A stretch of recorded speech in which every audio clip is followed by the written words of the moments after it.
कह रही है अनर्गल बातें करे राहुल गांधी, ऐसे में तो उसको कोई वोट भी नहीं देगा ऐसी बातें करेगा तो।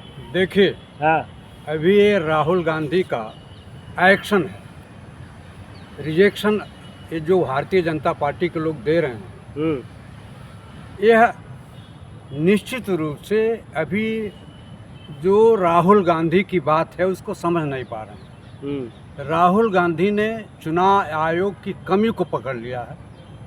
चुनाव आयोग कैसे चोरी करता है वोटों की और नरेंद्र मोदी की सरकार को बनवाता है, यह पूरी की पूरी जो गाथा राहुल गांधी ने कल अपने प्रेस कॉन्फ्रेंस में किया है, वह भारतीय जनता पार्टी पचा नहीं पा रहे हैं। लोग कहते हैं कि राहुल गांधी सुप्रीम कोर्ट क्यों नहीं जा रहे हैं। भारतीय जनता पार्टी के लोगों को यह मालूम नहीं है, जो संविधान में परिवर्तन कर दिया है नरेंद्र मोदी की सरकार ने कि चुनाव आयोग के खिलाफ, चुनाव आयोग का आयुक्त जो है उसके खिलाफ कोई भी व्यक्ति मुकदमा नहीं कर सकता है, यहाँ तक कि मरने तक कोई भी व्यक्ति। कह रहे कल राहुल गांधी हाइड्रोजन बम फोड़ने आए थे, ड्रामा करके चले गए। ड्रामा नहीं है, उन्होंने समझाया कि वोट की चोरी कैसे की जाती है, कॉल सेंटर के माध्यम से वोट कैसे काटा जाता है, इसको उन्होंने समझाया। उन्होंने ये नहीं कहा कि हमारा हाइड्रोजन बम फूटेगा, नहीं, हाइड्रोजन बम फोड़ेंगे। अरे फुस हो गया हाइड्रोजन बम, फुस नहीं हुआ है। हाँ। आखिर में भारतीय जनता पार्टी को लोगों को परेशानी क्या है? कह रहे हाइड्रोजन बम है ही नहीं, ऐसे बरगला रहे हैं। एक बात बताइए, राहुल गांधी ने जो आरोप लगाया चुनाव आयोग का आयुक्त अगर निष्पक्ष है तो उसकी जांच क्यों नहीं करा रहा है? उन्होंने कहा कॉल सेंटर के माध्यम से वोटों की चोरी होती है, वोट कैसे काटा जाता है, वोट कैसे लोगों का चोरी किया जाता है। राहुल गांधी ने बड़े स्पष्ट शब्दों में कहा है, अगर भारतीय जनता पार्टी और चुनाव आयोग को समझ न आए, देश का जनता के दिलो दिमाग में यह नारा गुजरा है, वोट चोर गद्दी छोड़, गली गली में सो रहे नरेंद्र मोदी वोट चोर है। अब यह कुछ भी कह लें, यह पूरी तरह से नारा गांव गांव, नगर नगर, डगर डगर, कोई पान की दुकान, कोई ऐसा चाय की दुकान नहीं है जहां यह पूरी का नारा ट्रेंड न कर रहा हो। बच्चा बच्चा बोल रहा है। बदल तो कुछ रहा नहीं है, बस नारा बदलेगा। क्या बदलेगा? आप लोकतंत्र के चौथे स्तंभ हो, आप देखते जाइए। हाँ, देखते जाइए राहुल गांधी कौन सा करामात करने जा रहे हैं। क्या कर लेंगे भाई? करेंगे, राहुल गांधी करेंगे, आपके समझ में नहीं आ रहा है।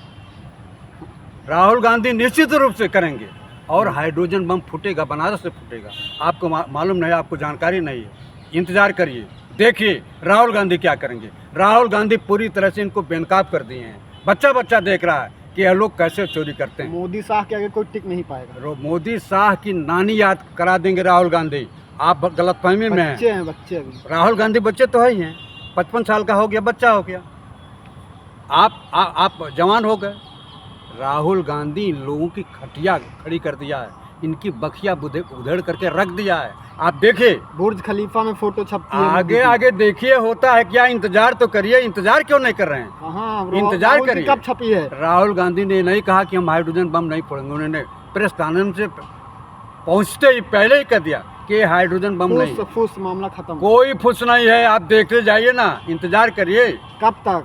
5 साल से जनता करे इंतजार। 5 साल नहीं, अभी तो वोट चोरी का आरोप लगाया है उन्होंने, वोट चोरी पकड़ा है। भारतीय जनता पार्टी को छटपटाहट क्यों, नरेंद्र मोदी को छटपटाहट क्यों? अरे तो जाइए सुप्रीम कोर्ट। सुप्रीम कोर्ट फिर आप नादानी वाली बात कर रहे हैं। आप नादान है क्या? आप कानून के जानकार नहीं है क्या? इन्होंने जो अध्यादेश जारी कर दिया, इन्होंने जो कानून में बदलाव कर दिया है कि चुनाव आयोग के खिलाफ कोई भी व्यक्ति कानूनी कार्रवाई नहीं कर सकता है, उनके मरने के बाद ही कोई कानूनी कार्रवाई कर सकती है। तो राहुल गांधी बेवकूफ़ हैं क्या? उनको आप बेवकूफ़ समझते हो क्या? कि जो आपने कानून पास कर दिया है कि चुनाव आयोग के खिलाफ कोई भी व्यक्ति सुप्रीम कोर्ट में मुकदमा नहीं कर सकता है, तो राहुल गांधी क्यों अपना दिमाग खपाना जाए? राहुल गांधी जनता को जागरूक कर रहे हैं, राहुल गांधी जन जागरण कर रहे हैं, राहुल गांधी जनता को चिता रहे हैं, राहुल गांधी जनता को समझा रहे हैं कि ये वोट चोर हैं, आपके वोटों की चोरी करते हैं और झूठ के बुनियाद पर सरकार बनाते हैं। कोर्ट के रास्ते से अगर न्याय नहीं मिलेगा तो किस रास्ते से न्याय मिलेगा? उस मुकदमे को क्या करिएगा, उस अध्यादेश का क्या करिएगा जो नरेंद्र मोदी बदलाव कैसे आएगा? बदलाव आएगा। चोरी करने वाला पकड़ा कैसे जाएगा? आप देखते जाइए, जब इस देश का चुनाव आयुक्त ही बेईमान हो चुका है, जो ऐसी संस्था है जो निष्पक्ष चुनाव कराने के लिए जिम्मेदार है, वह निष्पक्ष चुनाव कराने के लिए चुनाव आयोग है। लेकिन जब चुनाव आयोग के आयुक्त को नियुक्त करने के लिए कानून में परिवर्तन कर दिया गया, चीफ जस्टिस को हटा दिया गया, सरकारी पक्ष के 2 लोगों को उसमें रख दिया गया, तो आप ईमानदारी की उम्मीद कैसे कर सकते हैं? सरकार अपने ही लोगों को उसमें चुनाव आयुक्त बनाएगी, और जब सरकार का चुनाव आयुक्त होगा तो वो बेईमान होगा और सरकार का ही पक्ष लेगा।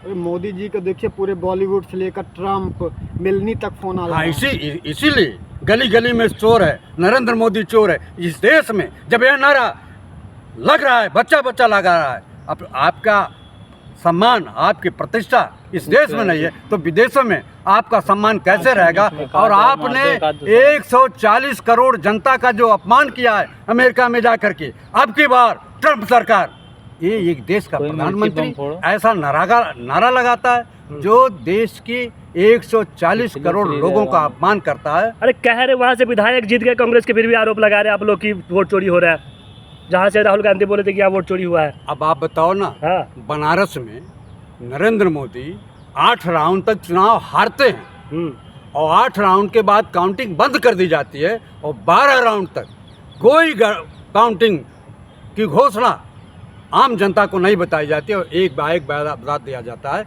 कि नरेंद्र मोदी चुनाव 1 लाख से जीत गए। इस देश का प्रधानमंत्री, वहीं राहुल गांधी 4 लाख से ऊपर वोटों से जीतते हैं, और नरेंद्र मोदी, अगर उनका प्रधानमंत्री का कार्यकाल अच्छा होता, प्रधानमंत्री अच्छा काम किए होते, तो प्रधानमंत्री 1 लाख से चुनाव जीतते।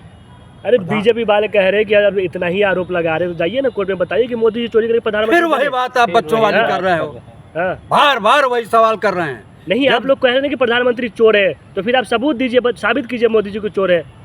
साबित होगा चुनाव। एक बात बताइए, महाराष्ट्र में आपने जो चुनाव जीतने के लिए 60 लाख वोटों को बढ़ा दिया, बिहार में चुनाव जीतने के लिए 64 लाख वोटों को आपने निलंबित कर दिया, उनको चुनाव से बाहर कर दिया, और आपने दिखा दिया कि 20 लाख लोगों की मौत हो गई। इससे बड़ा चुनाव में धांधली और बेईमानी क्या हो सकती है? अब आपकी आँख की पट्टी नहीं खुल रही, आप लोकतंत्र के चौथे स्तंभ है, आप तो अपने आँख की पट्टी खोलो कि 64 लाख लोगों का वोट जो काटा जा रहा है, काट दिया गया, यह किस लिए काटा गया? क्या वहाँ सारे के सारे लोग अमेरिका से आए हुए हैं, बांग्लादेश से आए हुए हैं? जो 64 लाख लोगों को आपने काट दिया वो बाहरी हैं। उन्हीं वोटों के आधार पर आप विधानसभा में 40 जो लोकसभा का चुनाव जीतते हैं बिहार में, किसके वोटों के आधार पर? उन्हीं 64 लाख वोटों के आधार पर, उन्हीं 64 लाख वोटों के आधार पर आप देश के प्रधानमंत्री हो। अगर वो 64 लाख वोट बाहरी हैं, मार दिए गए, हटा दिए गए, तो आपका चुनाव और आपका चुनाव निश्चित रूप से गैर संवैधानिक है। आप गैर संवैधानिक तरीके से चुनाव जीते हैं, आपका पद भी संदेह के परे, संदेह से दूर नहीं है। ठीक है।